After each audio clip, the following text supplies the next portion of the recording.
السلام عليكم ورحمة الله وبركاته. كلنتي wanaagsan asxaabay meel kasto aad joogtaan ku soo dhawaada mar kale iyo mid kamid ah barnaamijyada idinku talagalnay waa barnaamijkeeni habeenimo.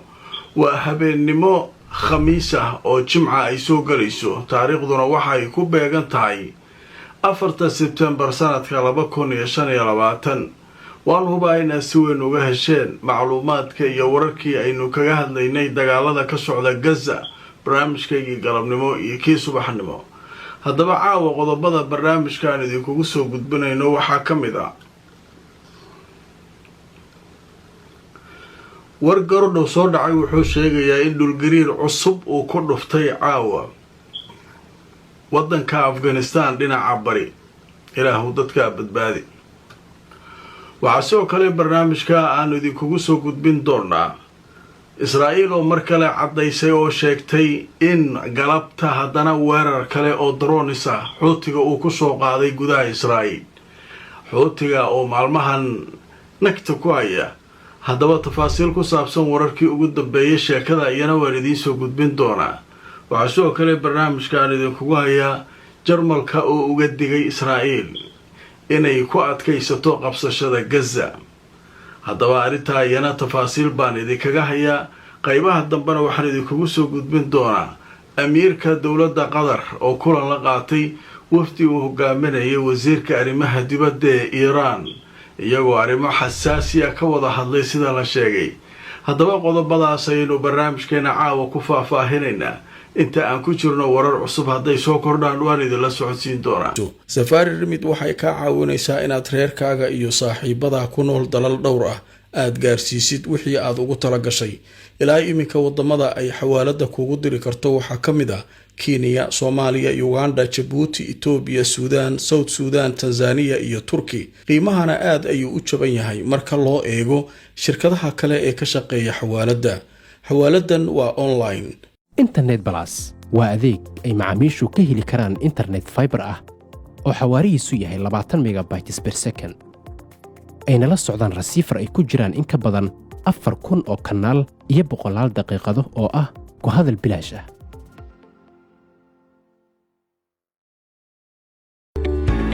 dhammaan bulshada waxaa lala socodsiinayaa gaar ahaan magaalada London in xarunta dhinaca caafimaadka French and Overseas Clinic ay ku taalo meel aan ka fogeyn stationka tareenka ee Baker Street ee bartamaha magaalada London. halkaa waxaa jooga dhaqaatiir kala duwan oo ka daaweynaya cudurro ay ka mid yihiin kuwa maqaarka, kuwa carruurta, kuwa haweenka iyo cudurrada guud. dhaqaatiirta halkaa ka howlgashay howlwadanaduba waxay diyaar u yihiin inay wixii caafimaad ay kula qabtaan. ogeysiis muhiim ah waxaa lagu wargelinayaa dadka Soomaalida ee ku nool magaalada Muqdisho iyo guud ahaan Soomaaliya in la furay xarun ay ku midaysan yihiin injineero Soomaaliyeed oo dhanka dhismaha ah. waxaana lagu magacaabaa xaruntaas Vanguard Solutions.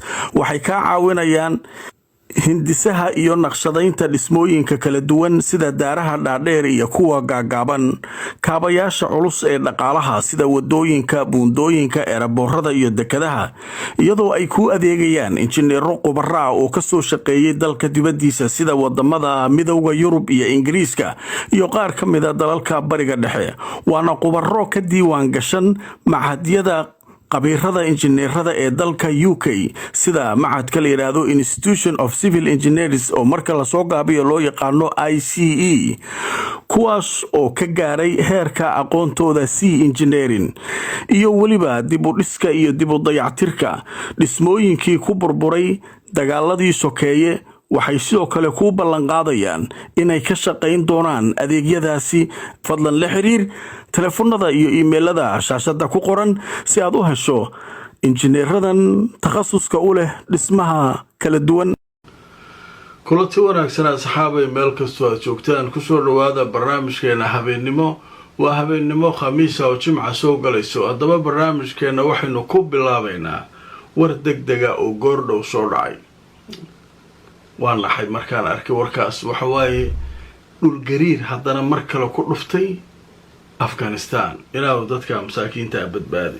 haddaba markaan idin tuso telefishinka Al Jazeera ayaa goordhow wuxuu sheegay war degdeg ah sida ay soo tabisay wakaaladda wararka ee Reuters. dhulgariir culayskiisa ama cabirkiisa lagu qiyaasay 6.2 darajo ayaa wuxuu ka dhacay koonfurta bari ee Afghanistan.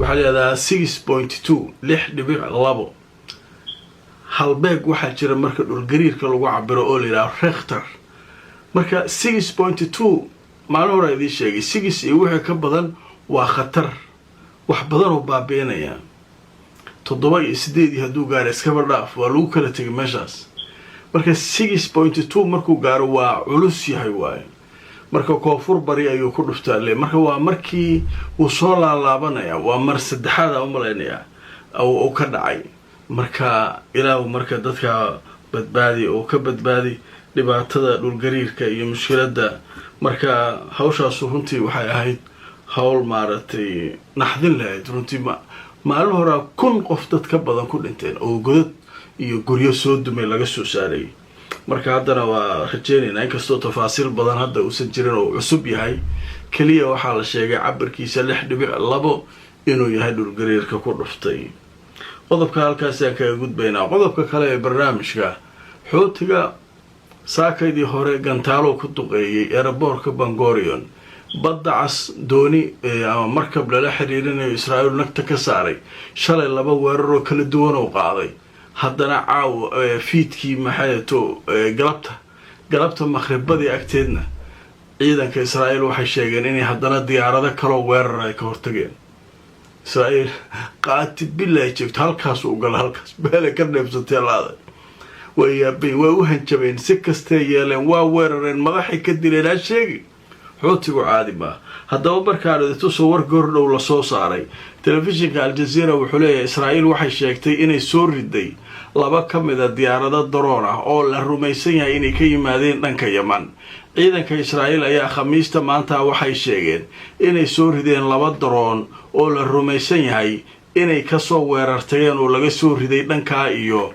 Yemen inay ka yimaadeen marka nimanka xootigu nima sahlan ma wasiirkii gaashaandhigga maanta waa qayliyay hadda midaan idinku dhignaa mid ka badan hadaan inuu ku dhiga war waxay yiraahdeen waxa warahaysa ilaa soo socday marka joojinayna dheeraanag marka sheekadii halkaas ay maraysaa nimanka xootiga nima sahlan baaha Jarmalka ayaa digniin u soo diray Israa'iil Jarmalka wuxuu ka mid yahay dawladaha reer galbeedka farakutiriska Israa'iil u haray ee saaxiibka la ah Jarmal dawladaha farakutiriska ku jira oo Israa'iil u soo haray saaxiibtinimo fiican la leh isagiina hadda digniin u soo diray haddaba marka aan idin soo wararkii ugu dambeeyay kanaalka 12 la leeyahay ee Israa'iil ayaa caawa sheegay wasiirka arrimaha dibadda ee Jarmalka inuu ka codsaday dhigiisa Israa'iil in Israa'iil ay iska dayso qabsashada ay sheegayso inay ku qabsanayso Gaza haddaba wasiirka arrimaha dibadda ee Jarmalka ayaa codsiga u gudbiyay dawladda Netanyahu waxaana sidoo kale uu ka digay in dhibaato weyn oo bini'aadanimo ay sababi karaan dagaaladan cusub ee Israa'iil halka ay ku qaadayso waxba kama keenaysaan dad badan oo masaakiinana waa leynaysaan dhibaato kalena way ka dhacaysaa meesha ay ka joogi leeyeen Jarmal cid kasta ka joogi leeyeen Netanyahu ma dhageysanayo waxaas meelo u socdaa darbigu soo taabanaa haddaba marka qodobka isaguna halka waxa soo kale cusub wasiirka arrimaha dibadda ee Israa'iil isaguna madaxweynaha Faransiiska Macron ayuu wuxuu weydiisanayaa inuu go'aankiisa bedelo oo ku aqoonsanayo dawlad Falastiin haddaba marka aan idin soo wararkii ugu dambeeyay isla kanaalka 12 ee Israa'iiliyiinta caaw wuxuu sheegay saacir wasiirka arrimaha dibadda ee Israa'iil inuu ka codsaday dhigiisa Faransiiska in markaa dib looga laabto اعترافك دولة فلسطين حلي أريكا كلابت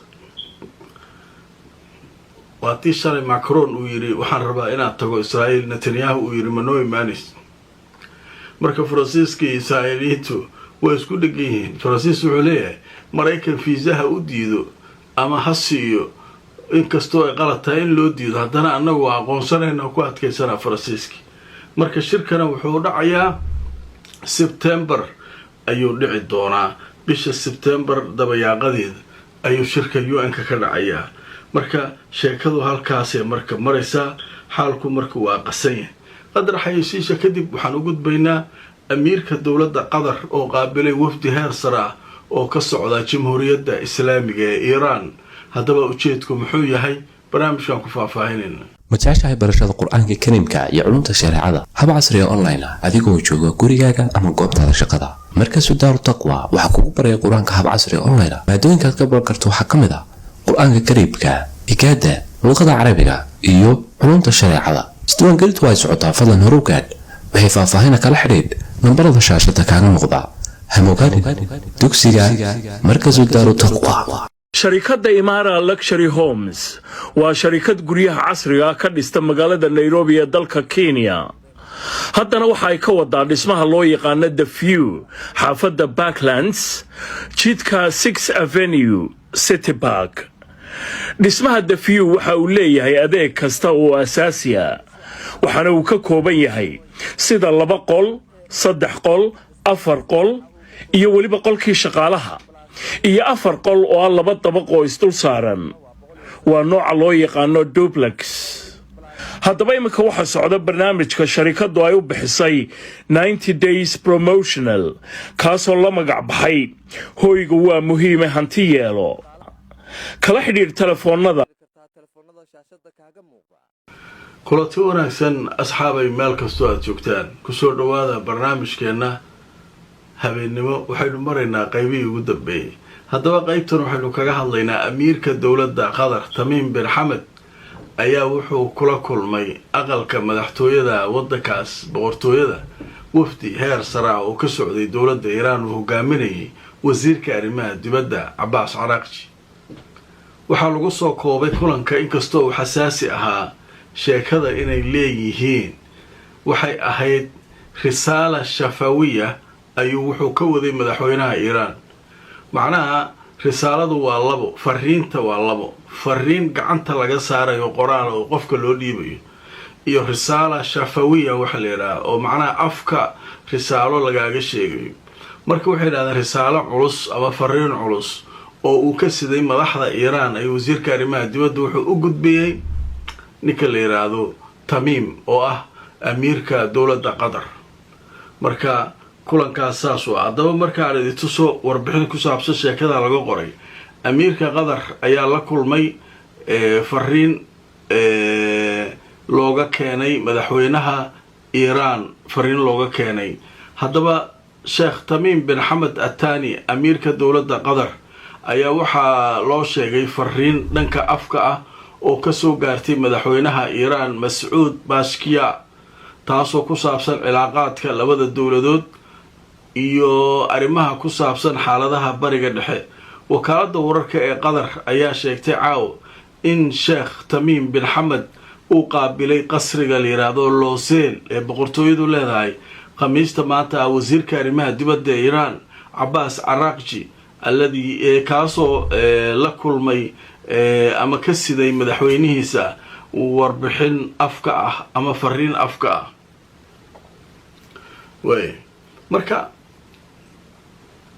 lama sheegin fariintii faahfaahin kale lagama hayo laakiin inay kulmeen, laakiin waxaa jira waxyaabo badan. iiraan waxaa leeyahay waxay weli baqdin ka qabtaa in dagaal dhici doono oo israa'iil mar kale ay soo miidaamin doonto ama maraykan uu tallaabo kala qaadi doono. marka waxay leedahay taxadara, macnaha annagu idinma soconno adika. waa tii dagaalkii ugu dambeeyey qatar iyo iiraan ay isku xumaadeen markii saldhigga maraykanka lasoo weeraray. marka hadda waxaa leeyahay arrinta xaaladda gobolka iyo waxa ka dhici doona iyo waxaasoo dhan ayaa marka fariin loo soo diray. marka fariintii weli faahfaahin badan lagama hayo. barnaamijkeena qodobkaas ayaa ugu dambeeyey. warkii cusbaana wuxuu ahaa dhulgariirka ku dhuftay afghanistan. u duceeya reer afghanistan, waa dad aada u wanaagsan. marka in ilaahay dhibaatada dhulgariirka soo noqnoqday uu ka dulqaado. marka u duceeya in ilaahay musiibadan dhulgariirka aanu cidna waxba uga noqon, inkastoo faahfaahin badan weli aan laga hayn. waanaga intaa barnaamijkii halkaas ayuu ku egyahay. haddaad cusubtaa subscribe-ka ka ilooben youtube channelkeena Nadaara TV, sidoo kale facebookgeena. inta aan mar kale kulmayno, nabadgelyo.